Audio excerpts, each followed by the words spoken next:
anyway, because it's a younger demographic, would be issues of love and romance. So this is, I think, the perfect session for you to attend.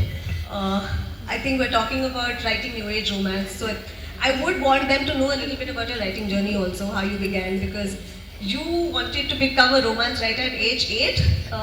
Is that correct? Not How did age. you have such clarity when you were so little? I mean, not a romance writer per se at the age of 8, but a writer for sure. I remember when I was like 5 years old, I actually wanted to become a fashion designer. And I used to like draw all of these really ugly clothes on any piece of paper I could find. But then my father said, the fashion industry is not really good for young women, and like there's a lot of drugs and alcohol. So I decided, let me just pick some other dream career to do. And so I went with writing because I was really fond of books, and my mom would read books to us every night before bed. So I think since I was probably 8 or 9 years old, I started writing, short stories, and it was mostly just, fan fiction of books I'd already read. But I think that kind of gave me a foundation for writing actual books eventually. So yeah, really grateful to my dad for dissuading me from the fashion industry, and for my mom to for building the reading habit in me from a young age. Play around with all these different career paths that your main characters could have. But ideally, I think I would want to write one high school romance, one young adult romance, and one adult romance every year and publish them. So that is my goal, moving forward. And 2026, I'm actually going to be able to achieve that because I have one young adult romance releasing in around March next year, and another adult romance releasing in probably May or June next year. So, but what do readers like more? What are they more responsive towards? I think the audience is also very different for that, because a lot of people who are in their late 20s or early 30s, they would prefer reading an adult romance. They may not always read a high school romance. But I think a lot of teenagers would read both genres. They would read both young adult high school romance as well as romance with their characters in their 20s or 30s. So I think maybe new adult romance has a little more in terms of what audience might read it. As for whether what the audience or what the readers prefer, I think you'd have to ask them more so than me. So maybe we'll get to that in the audience section later on. Durjoy, I think in your 15 odd years of your writing career, your first book, from then to now, your characters have also aged in a way. Have they also become more complex in the issues that they deal with? I would, I would like to think so. Having said that, I think I would have dealt with the same issues, but maybe with less sensitivity. Because I always like so when it comes to writing the romance bit, I cannot stretch it out for too long. Somehow when I'm writing books, I cannot manage sexual tension too much, which a lot of frothy adult books do very well, and it's very engaging, and you're like, when are they going to fall in love? When are they going to fall in love? For me, to manage that is very difficult. So my characters fall in love, and then they spend the rest of the book trying to sort out their issues with each other or in their lives. Put a page to the romantic scenes. In fact, in the middle, I started writing the rest of the story before the romance bit. So I used to just make these characters interact and sort out all their issues and change as people during the course of the book. And then I used to write scenes like, okay, now this is the meet cute, what happens, what the girl looks like, what he thinks she looks like, and vice versa. So romance came always as an afterthought. That's so earlier same issues, but dealt very differently. Maybe dealt very high-handedly. That it's getting solved extremely easily. But as I've grown older, I realized that not all issues solve themselves, but you have to learn to handle them. So I think that's the critical difference that has happened. You've also seen yourself grow as a writer in all these years, because you go back to your earlier works and you ask yourself, how could I have written that? I don't have to go back to earlier works. Even if I read my last book, I can't read it because I have already changed as a person. I'm not writing 3 books a year, I'm writing a book a year. So a year has passed, probably 2 have passed. So when I go back to my book, I absolutely hate it. I mean, recent books, I hate them a little bit less, but if you ask me to read my first book, you cannot pay me enough money to read my first book. I cannot do it. In fact, I've written some horrible books. And I know I wrote them when so I said I did not want to be a writer, and I mean, I used to like writing, but I was not taking it very seriously. So in the middle, I wrote a few books which I just did it for money. And when I go back and read those books, they're outrageous. So when some of the readers say that we loved this book, like I wrote this book called You Were My Crush Till You Said You Love Me, it's a horrible book. Dot ones. A lot of my books are dot. So when I read those books, I cannot wrap my head around how could I write this. But You're not selling your books very well. please go ahead and buy my books, buy multiple copies, okay? You don't have to read them. I will tell you which ones you don't have to read, but please go ahead and buy all of them. But yeah, I think I've grown as a writer. So there are a few books that I like. So Which is your favorite from among all that you've written and that you would recommend to someone who hasn't read you before this session? So there's this book named Till the Last Breath, which a lot of readers have led me to believe that it's a good book. So I like that book. There's another book called The Boy Who Loved, which I like personally, and I like it personally because I've always been insecure about the way I write, not the stories itself, but I always think that my command over language is weaker than most writers. So when I wrote The Boy Who Loved, it's a diary of a 14-year-old, and because it's a diary of a 14-year-old, I don't have to care about language. I can write like a 14-year-old. Only the story matters. So when I read it, I'm like, yeah, this guy is smarter than his age. So I solved that problem. So when I read this book, the language issues are not that glaring. So I tend to like it. Pretty self-deprecating. Sati, let's talk about your debut book. So you wrote Match Me If You Can in 22? I wrote it, I think the first draft I wrote in around 2020, late 2020, but it took almost 4 years for it to get published. But I think that's just how the author's journey is sometimes. Yeah, it takes a while to get to the published book. So it's your classic friends to lovers romance. Do you want to tell us more about it? Yeah, sure. So I've actually memorized the first line of the back of the book, so I can just tell people what the book is about. So Match Me If You Can is a desi friends to lovers romance with vibes of Jane Austen's book Emma, as well as some classic rom-com movies like When Harry Met Sally and You've Got Mail. And it is about a young woman in Mumbai who works at a women's magazine, and she must navigate matchmaking someone for her work job, as well as navigating complex feelings for her since childhood friends / frenemy. And it's basically like a very chaotic rom-com vibes sort of book. So if you like books where there's a focus on the romance and comedy as much as the lives of the secondary characters, I think you would really connect with Match Me If You Can. It's also got a lot of focus on friendships, female friendships, and family dynamics. One thing to mention though, like Durjoy was telling me because he's reading my book, is the main characters of the book are financially very well off, because it's about that whole sort of rich people world, and this main character who's fairly. One was World's Best Girlfriend. It was supposed to be one book, but it was too long, and it was long because I thought I'll write an epic love story that lasts around 20 years. That was the beginning. Thought that I will catch two characters right at the cusp of when they are about to cross that 18 years old threshold, and I will catch them in the end of the book. They'll be like in the late 30s. So I will chart their love story over 20 years, and the book is in parts. So they meet every 4 years, and every 4 years they have completely changed as people. And how do they navigate that, and how do they find ways to fall in love with each other again? So I mean, in every love story that lasts very long, I think it sort of resembles that ship of Theseus problem, that there is a ship, it goes out. When it comes back, some of it is damaged, and you swap out that damaged piece. By the end of a long time, everything about that ship has changed. Can you still call it ship of Theseus? So I wanted to sort of explore that in 20 years you completely change as people, but can you still find ways to love each other? So I wanted to explore that, and of course it's a love story, so there's a lot of heartbreak and love and things that come with it. So this morning we were discussing this session and what questions to ask you, and one of my friends said you must ask that when we were little, probably you're still young, you and me, we would still maybe like write letters to people we loved. That was our way of proclaiming our love. And today we're living in times where we're finding love online, on Tinder. I found my husband online on a dating app.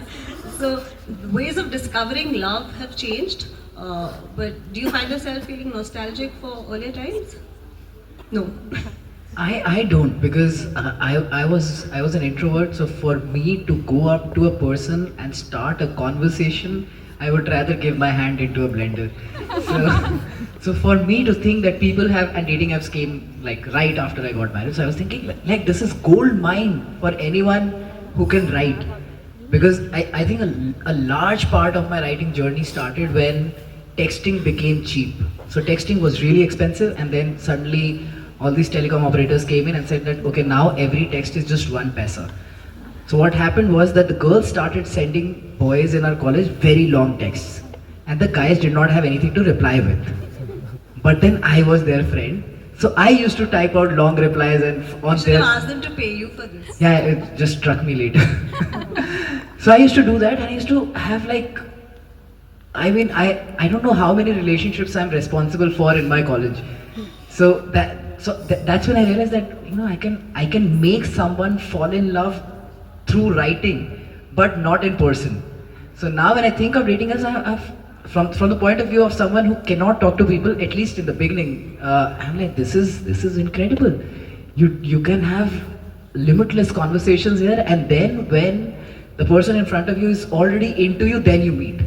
Then you have a head start. Because earlier when I used to go on dates, I used to have the most awkward dates of all times, and I used to try to salvage it by sending them long texts and saying that I was gobsmacked because you were doing this, the way you flicked your hair, blah blah blah blah blah blah. And I used to salvage it. But now I'm like, this is great. I mean, of course, there's a problem of too much choice and fear of missing out, etc. Coming to that, I think the flip side is that a lot of relationships don't last very long because it's so easy to swipe, and you have the problem of plenty. There's so many choices. You don't like one, move to the next. So I think relationships today, a lot of them don't last very long because it's so easy to move on to the next person. Sati, have you faced this problem? Oh yeah, absolutely. So my dad is in the audience, but thankfully he's a very open-minded father, so he knows I'm on dating apps and all of that. So, Dujay, you're really lucky you met your, partner and you got married right before dating apps started, because let me tell you, it is hell out there. Like with the problem of choice, I think what happens with that is, you meet someone, like, you were saying, you meet someone, you have like long conversations, and then you meet when you've already established an interest in each other.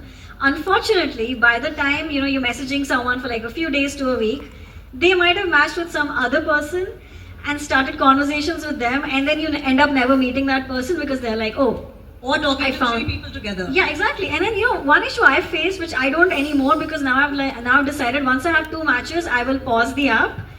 So I won't talk to any other people beyond those 2 people, because sometimes you have this issue where like you talk to 4 people at once. You're like, did I tell him this or did I tell the other guy that?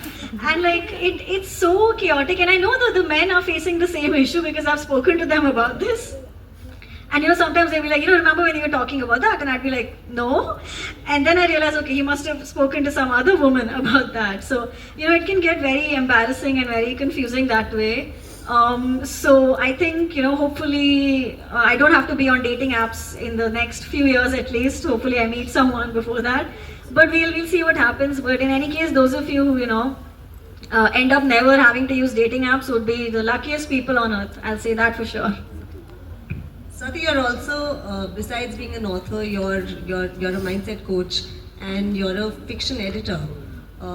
When writers get stuck and they can't finish their drafts, you sort of help them finish it. And Yeah. I find that so interesting. Where do you think writers get stuck? I mean, I think from like a psychological point of view, I know this because I got a course in, I did my certification in life and success coaching. So I think writer's block for a large amount of people does not boil down to feeling stuck creatively. I think often it feels, because they're afraid of rejection in many ways. And I think writer's block can often be a sign of self-sabotage, in the sense that, you're writing something and then you start feeling all of these things of like, I could have written this better. Maybe, I'll just give it a few days and then I'll write again. And for a lot of people that happens because once you finish writing a book or you finish writing a scene, and then, you have the fear of like, what if I send this to someone and they hate it? Or what if I send this to an agent or a publisher and then I get rejections? So subconsciously, to like sort of postpone that rejection, the brain often comes up with writer's block. And I think, with a lot of the writers I've worked with, I think sometimes if you just coach them through that fear of rejection, the next day they come back and say, Swati, I wrote 2,000 words today. I wrote 4,000 words today. So writer's block often is, just about a mindset thing, and it's not always about creativity. Sometimes, of course, it can be, you're writing the wrong scene, or sometimes you're writing the wrong book.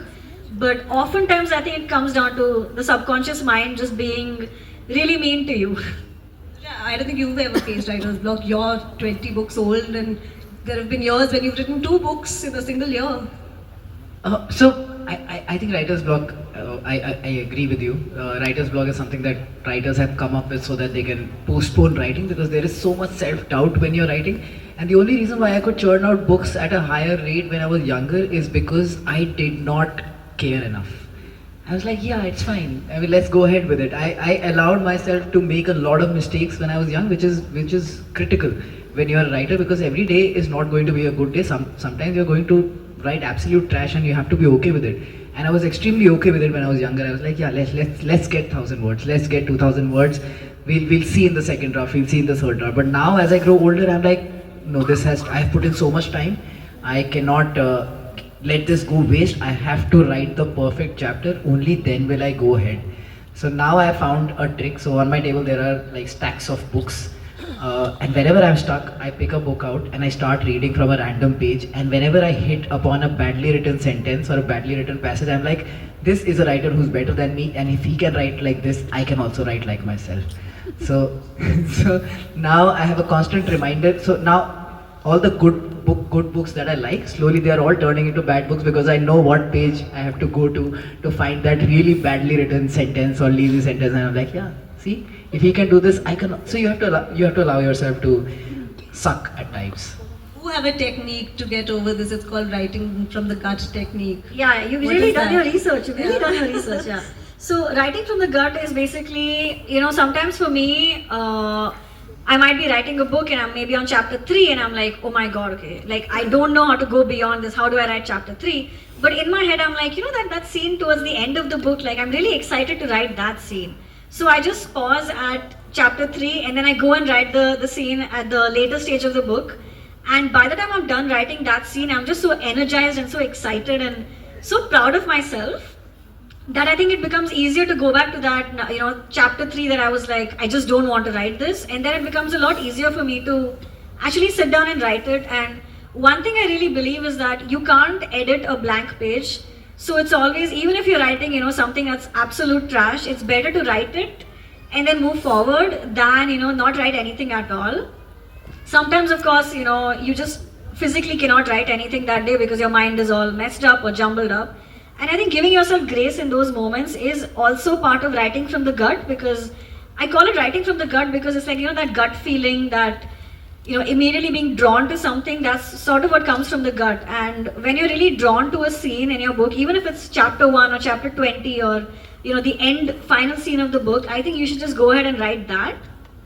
Because that's what like your heart is calling to it, your gut is calling to it. And that has really, exponentially speeded up my writing process. Earlier I used to take like, many months, sometimes up to a year to write a book. Now I'm like 3 to 6 months, I'm usually done writing a first draft. With obviously all of my other commitments as well, as an editor, as a writer of thankfully multiple books. So I think that's a really good technique that has worked wonders for me. So you're saying your favorite part of writing the book is the climax, the ending. I think sometimes I do like writing the happily ever after, because all of my books have happy endings. That's not a spoiler, by the way, that's just how my brain operates.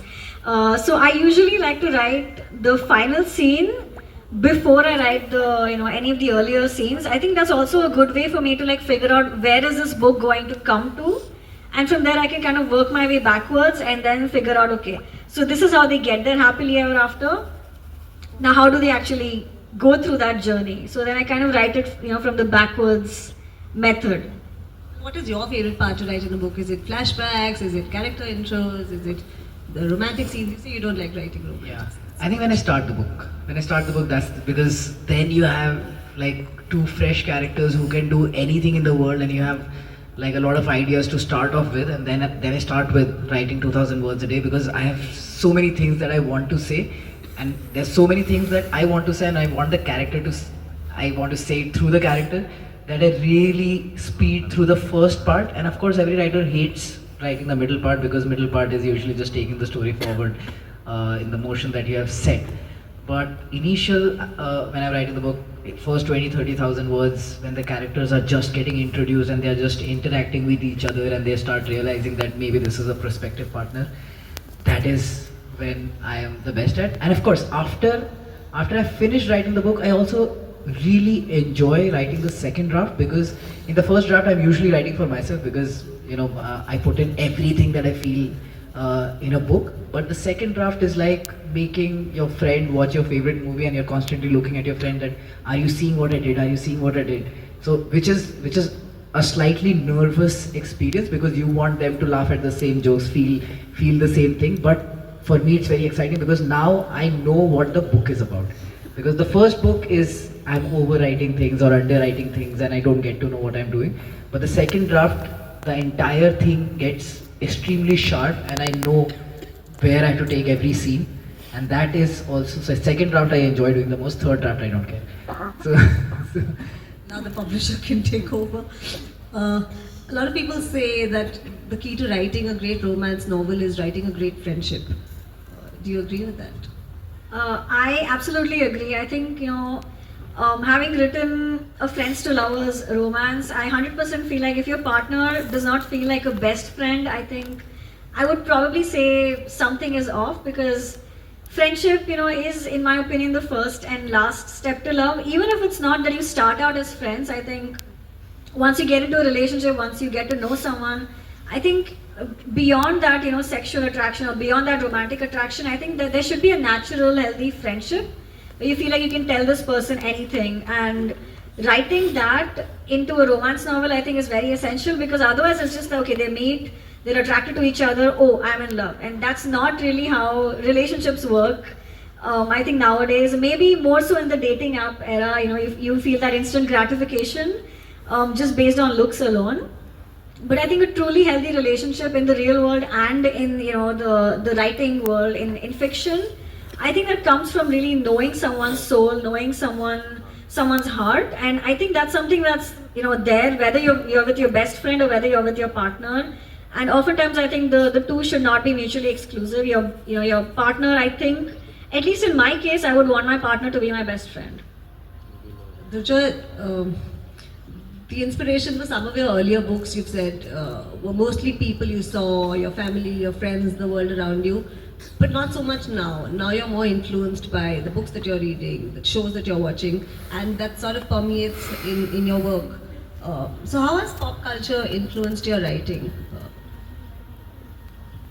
it's kind of hard to demarcate, because pop culture is also what you're living and what you're reading and what you're watching. I find it hard to sort of demarcate that, but I figured out that you cannot make your book very current.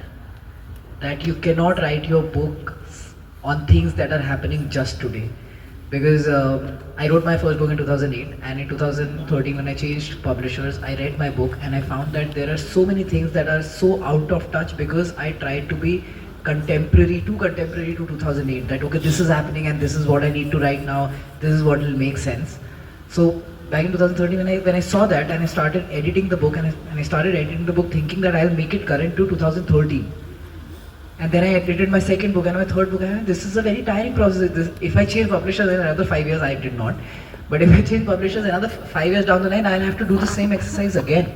So when I'm writing now, I do not try to adhere to what is current. So saying that, so even if I go back, say 3-4 years, I must have written somewhere that the character is a Game of Thrones fan.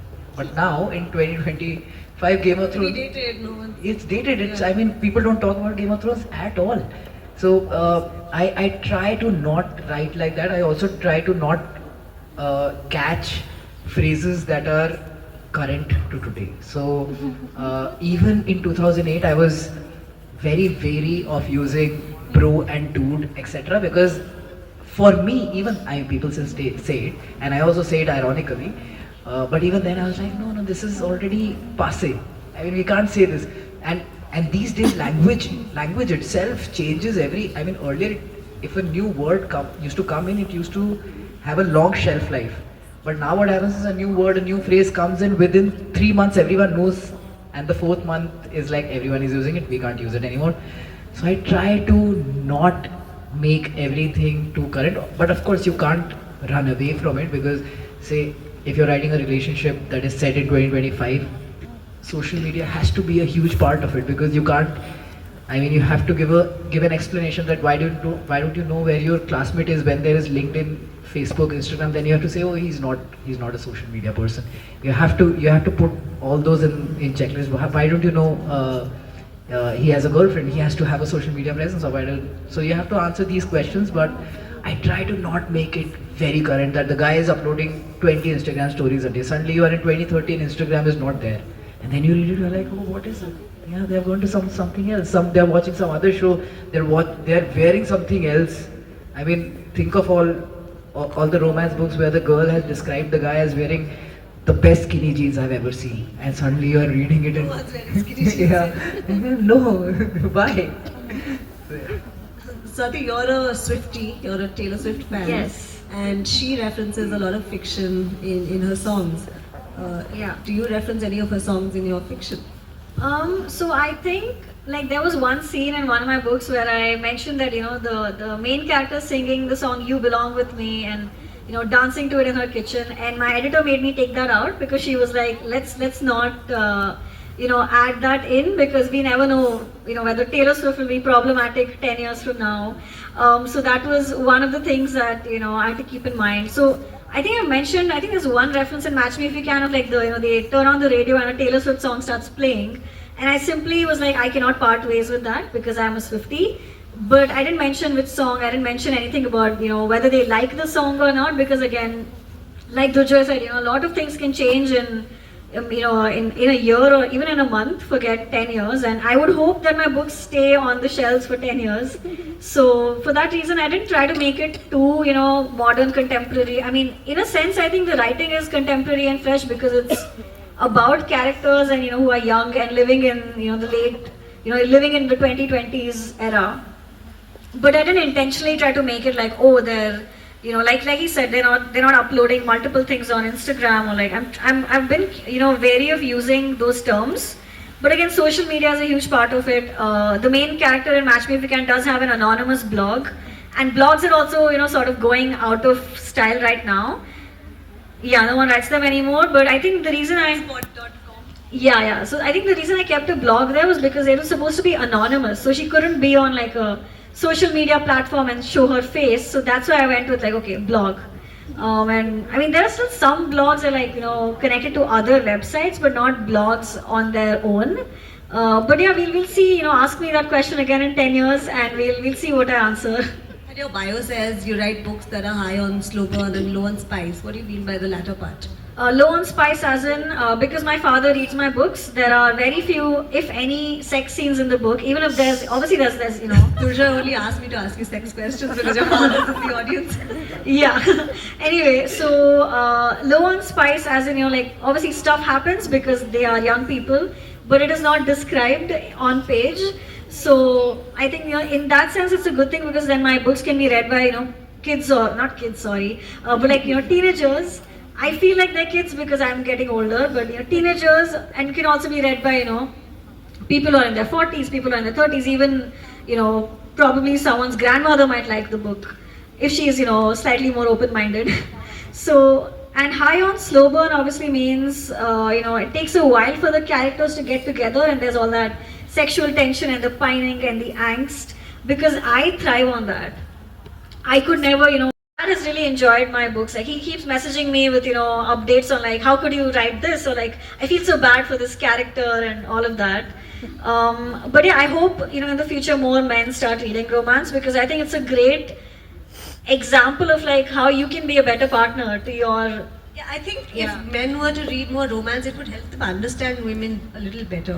Absolutely, and I think just regardless of gender, I think it would help just people understand each other better. I think a lot of people read non-fiction because they want to learn something, but I think fiction can also offer so many varied perspectives just from a sense of like these people are not real, but these issues are very real.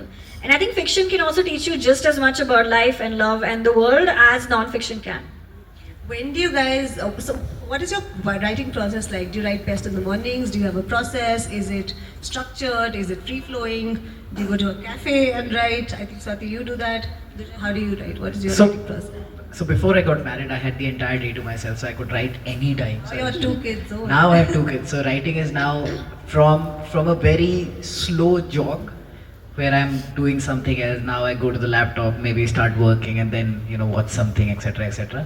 Now they are short bursts and short sprints. Okay, one kid is asleep. Let me find my laptop and write it. Oh, she has woken up now. Let me carry her and then write it. So now it's become very piecemeal. And I used to get very irritated because I'm like, no, I'm such a big writer. I should get my own desk. The room should be closed. I'm going to a co-working space to write. I used to get all serious. And then I started rewiring my brain that this is how I started writing, because I wrote my first book when I was an engineering student, and I used to sit in the class, the professor is teaching and I'm writing. Then I'm in the canteen, I'm writing, everyone is making noise. Then when I was in my MBA, everyone is in the room, they're working on a project, I'm writing my books, hiding my laptop. So I used to do all of that and I used to really enjoy it. And then I had to tell myself that I'm just making it tougher for myself, that I need a quiet space to write.